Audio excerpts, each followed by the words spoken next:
Hello, it's the Adam Paul Morgan podcast. No, it isn't. Fucking hell. That was the old YouTube channel. Start again. Can't do that. Ahoy! I'm Adam Paul Morgan, and it's the It's Morgan podcast. I'm the host, presenter?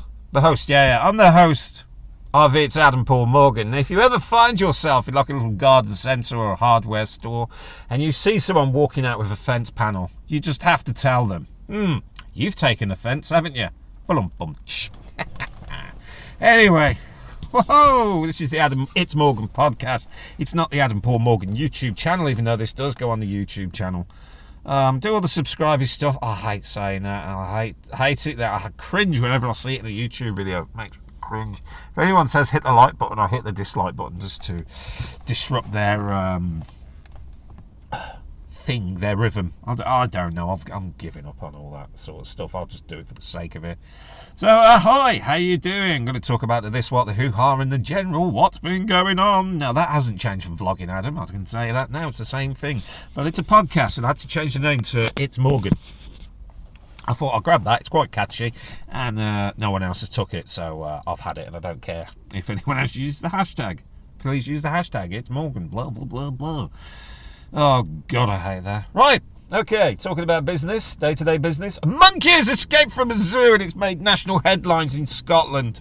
Oh, the wonderful adventures I had as a child, knowing that a monkey had escaped from a zoo in Scotland. I've been to Edinburgh. I don't know what zoo it is. You can do your research yourself. But I've been to Edinburgh Zoo, and what a lovely zoo it is. A lovely day in the fresh air. Oh, the pandas have gone back to China. I remember that terribly, but I'm going back to the monkey, and I'll tell you about the panda at the Edinburgh Zoo when I was there. But the monkeys escaped from the zoo. Oh, what wonderful joy! Weird boy talking to his dad. It's been seen nicking monkey nuts. Oh, nuts. With the monkey zoo, if I get the facts wrong, probably. But the monkey has been seen by, oh, Dad, that's a wee monkey over there. No, it's not, son. That's your Aunt Judah. Don't be so rude. No, Dad, it's a monkey. Oh, yeah, it is a wee monkey. Look. That's the one that escaped from the zoo. I wonder if they've caught it yet. Good on it. Steve McQueen of zoos. Here with me. Yeah, Edinburgh Zoo. They had the pandas there. Me and the wife went there many years ago. Yeah, it was many years ago now. Went on the whiskey tour. That was nice. But the whole thing was presented by an Australian bloke, which sort of took the miracle and bedazzle out of the whiskey tour, in my view. But at the zoo was lovely, definitely worth getting. I'm not a big fan of zoos, but Edinburgh Zoo was quite nice. But you're there at the pandas. I think they've gone now. I don't think you can go. We were there, but you have to have certain times to keep the numbers down not to disturb the animals.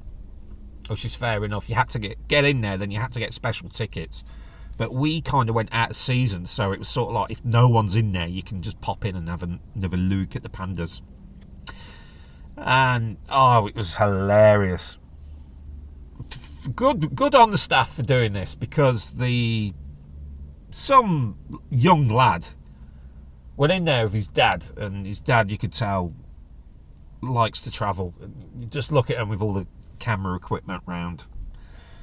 Yeah, the proper professional spent all this money and he doesn't know how to use it. You see him. It's not paparazzi at all. He's just over enthusiastic. And this young lad who was one of these spoiled little shits. He asks, he gets. Oh, I do it for my little prince. Yeah, you could tell. And he went to the zoo and he was banging on the glass for the pandas, and the zookeepers pulled them right up. And the young lad was like, when does the show start? Show? Yeah, the show. Like at SeaWorld. And the zookeepers were like, no, there is no show. You just come to look at the pandas. It's not like SeaWorld. It does a particular show. I was like, you try getting a panda to do anything. Apart from eat, sleep and fuck once a year. Happy life. Oh, once a year. Eat, sleep and shag once a year. You look forward to that one day, wouldn't you? But no, good on the zookeepers for sorting them out. But I don't like going to zoos. Particularly in the one I get dragged to the most is Yow Dudley Zoo. In the heart of the Black Country in the West Midlands. Oh, yammer, yammer, yam, alright. Are they all talking me funny? Are ya? But if you're ever around Dudley, I think the bus station's nearby, but if you're ever near Dudley, you can hear the howler monkeys sort of around dusk time, roughly the same time. If you're ever a bit near, you hear them go, oh, oh, oh, yeah, all right. And genuinely, I think they've got a bit of a black country ting to their accent, these howler monkeys. And I wonder if you get to another zoo, say Scotland monkeys in Edinburgh, do they have a bit of a Scottish ting to the howl? And if you get down south in London, yeah. I don't know. I'm not going to do I'm not going to work through my repertoire of accents. I could do, but I haven't planned it that way. But yeah. But at Dudley Zoo, and I was speaking to the zookeeper about this because I took my wife for a birthday for the experience where you can feed the animals. Basically, you do the zookeeper's job, but luckily we didn't have to shovel shit. And she's very fond of giraffes, so I took her to feed the giraffes before the public got there.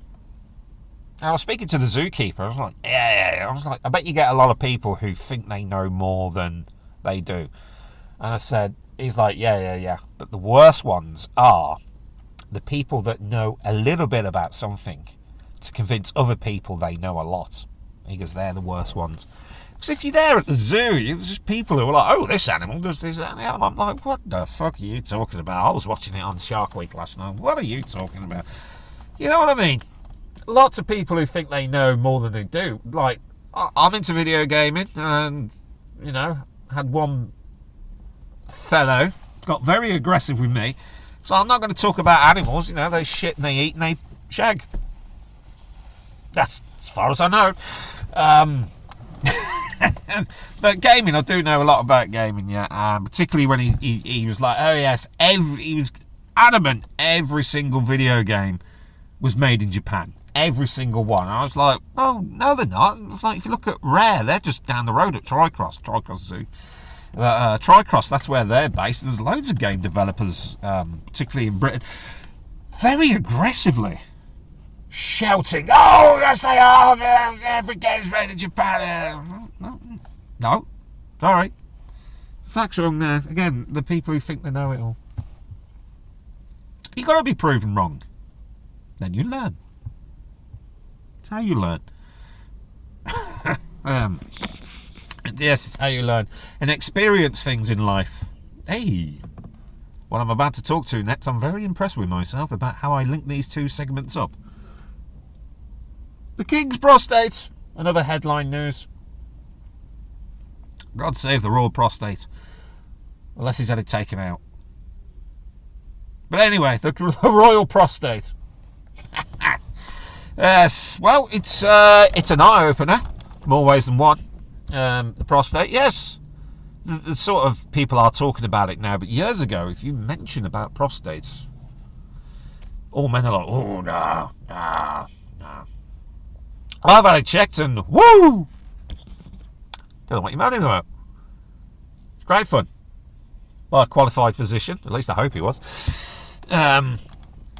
Yeah, it's definitely worth getting it checked because in my family there's a history of people not making it to their 80th due to prostate cancer. So I have to have it sort of checked out every now and again. It's like an occasion.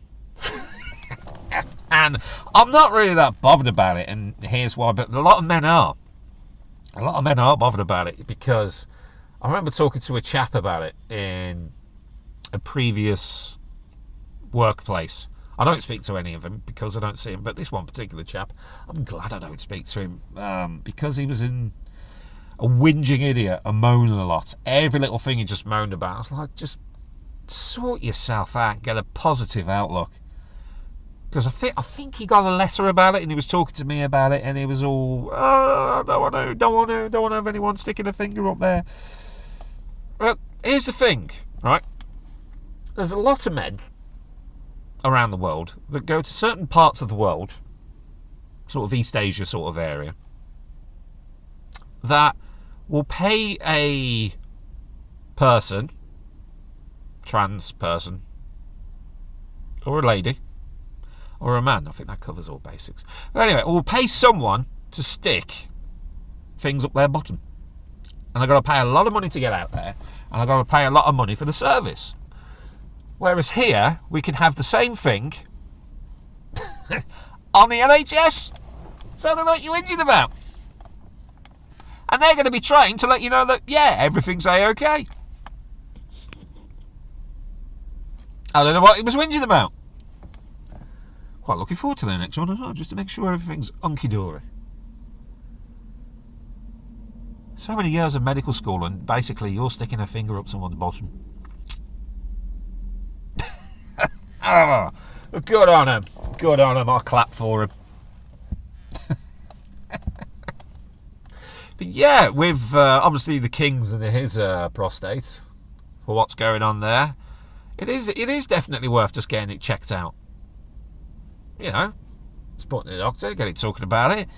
Basically, if you're struggling to go pee-pee, get it checked out if you're in your 40s. But just be careful, if you've drink a load of coffee and tea like I've done, yeah, just cut down on that. Particularly since my eye's been twitching, since I've been drinking a lot of caffeine lately. Because of all the assaults I've been having. Oh, yeah. My employer, which I won't mention, are doing, let me see now. Let me just get the calculator out. And if I times 3 by 7, multiply that by 90, and times it by 0, equals, yeah, what they're doing. Nothing. So you come to work, you do a job to make money for them, and I get beaten up in the process and they won't help me. Okay, fair enough. Never mind now. What else is on the agenda? Done the monkey, done the King's prostate. As you do. Oh yeah, next item on the agenda. I swear I'm going to write these things down one day. But I sort of planned out in my head while driving this week. As I do, and I just do bits on my break. Because I'm going to do what I like on my break. But in a nutshell. While driving the other day, got one of these dodgy calls. You know the type of dodgy call. Not the dirty one. They're sort of, can we try and scam you? Or as I thought at the time. But it was a cold call, and I originally thought this is a scammer from what they were saying, and the way, you know, everything was scripted for them. Either way, I wasn't interested, and I don't really want them to call back because they're not getting any business from me. So, there's a little trick that I'll do. I tell them I am said person's brother. I am said person's brother. That I am deceased, as in me, or my brother telling them that I am deceased. Adam Paul Morgan is deceased. And we're sorting out the affairs. Can you please stop calling? Now, this particular call was wrong on so many levels on their behalf, but I had to bleep out the company name, so I checked it out, and it is actually a genuine company that were trying to sell me something, but I weren't interested. But it was just this individual's manner of approaching said situation, which is disgusting. Now, I was driving, it was all hands-free, that's why it was on the speaker, but my dash cam records sound, and I'm so glad it did, so I can share with the world, all the free listeners, on your Macintosh. This particular call. Have a listen.